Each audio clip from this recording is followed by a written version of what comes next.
The executive officer of the super aircraft carrier USS Forrestal was nonplussed. Rock, what do you mean you need more space? Fresh out of the IOIC's supervisor course, Lieutenant Commander William Rock Orr, USN, knew that his request sounded absurd.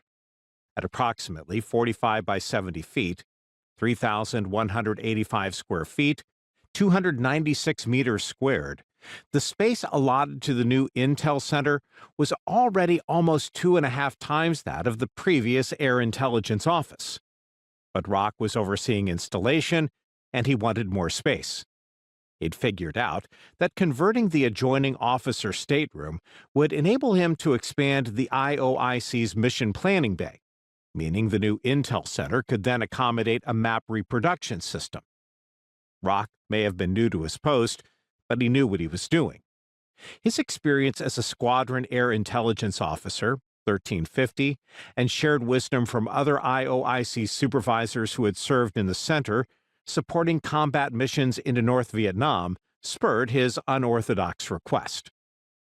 Built in the early 60s by North American Aviation, NAA, with ONI collaboration, the Integrated Operational Intelligence System, IOIS, was designed for use on aircraft carriers, CVAs, and was already active on 7 warships by 1967.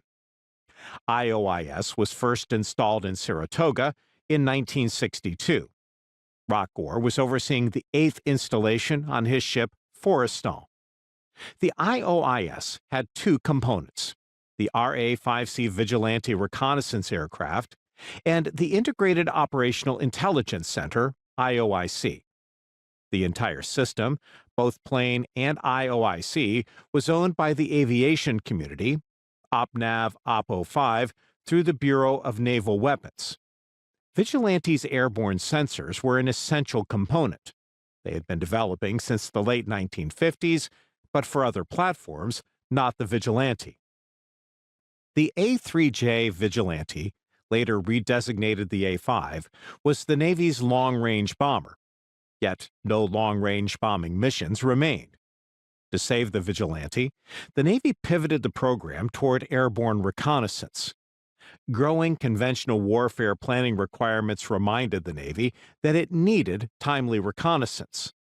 The planning for a combined arms assault on Cuba during the 1962 missile crisis reinforced the reality of modern strike warfare into integrated air defense systems firing high-speed missiles. Fighting this type of war required locating and suppressing enemy surface-to-air missile systems. That mission required a fast reconnaissance aircraft collecting high-resolution imagery simultaneously cross-cued with signals intelligence.